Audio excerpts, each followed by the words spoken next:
आदरणीय दाजुभाइ तथा दिदीबहिनीहरू, आज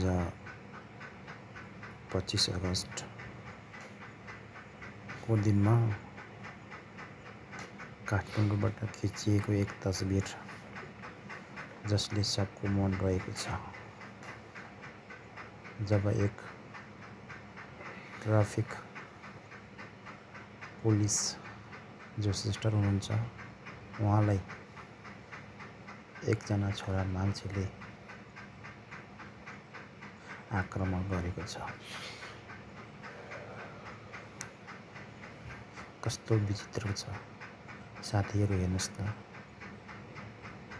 जब एउटा चेली आफ्नो देशमा रोजगारको सिलसिलामा ट्राफिक प्रहरीमा जागिर खानुहुन्छ,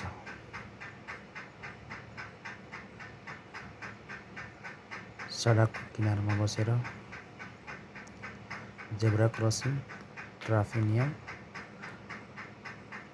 हर चिजको कुरामा जनतालाई सहायता गर्नुहुन्छ।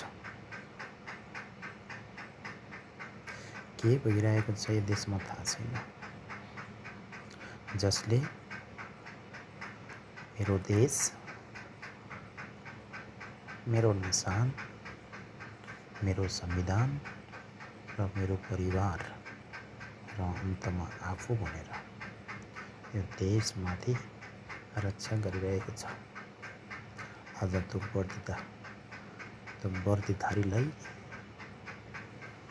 एउटा सन्तुलन गुमाएको मान्छेले आक्रमण गरिरहेको बेला भिडियो बनाउने पत्रकार, उसको पनि ठुलो गल्ती छ। यही कमी छ हाम्रो देशमा।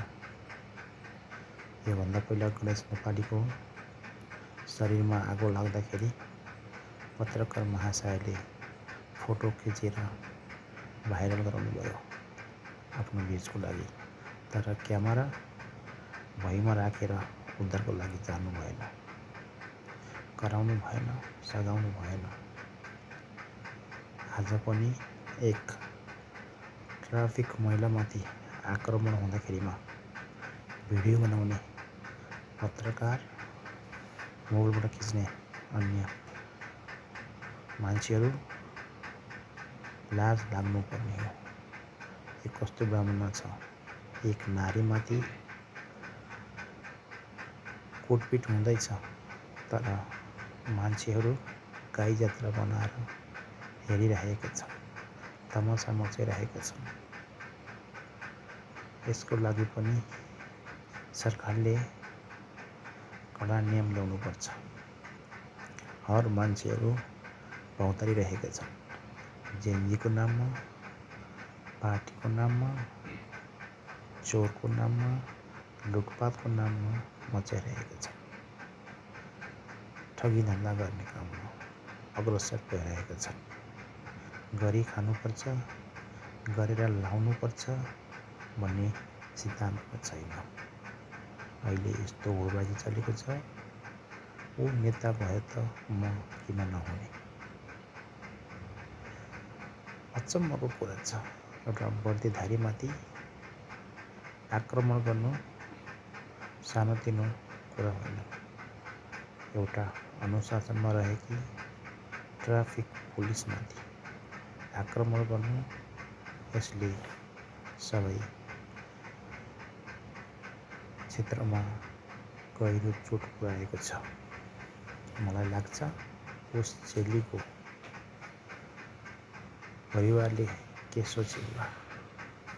आफूले जन्माएको छोरी देशको रक्षाको लागि एक वर्दीधारीमा खडा हुन्छन्, तर त्यसलाई आफू गुन्डा शैलीमा आएको एउटा दिमाग गुमाएको जस्तो मान्छेले खुला मञ्चमा आक्रमण गर्दाखेरि रमित हेरेर बस्ने नेपाली जनता कसरी हेर्न सकेको होला। जब त्यो मान्छेले फोटो बनाउँदै थियो। त्यसको फ्यामिलीलाई, त्यसको बहिनीलाई, त्यसको आमालाई त्यस्तै दुर्व्यवहार गर्थ्यो भने के त्यसले भिडियो बनाएर बस्थ्यो होला? शर्मिन्दा छ। यो देशमा केही भइरहेछ थाहा छैन। मान्छेहरू मरिरहेका छन्, शोषण भइरहेका छन्, बलात्कार भइरहेका छन्, लुटपाट भइरहेका छन्। तर म डन हो भनेर हिँड्ने मान्छेहरू डन नै बनेर हिँडिरहेका छन्।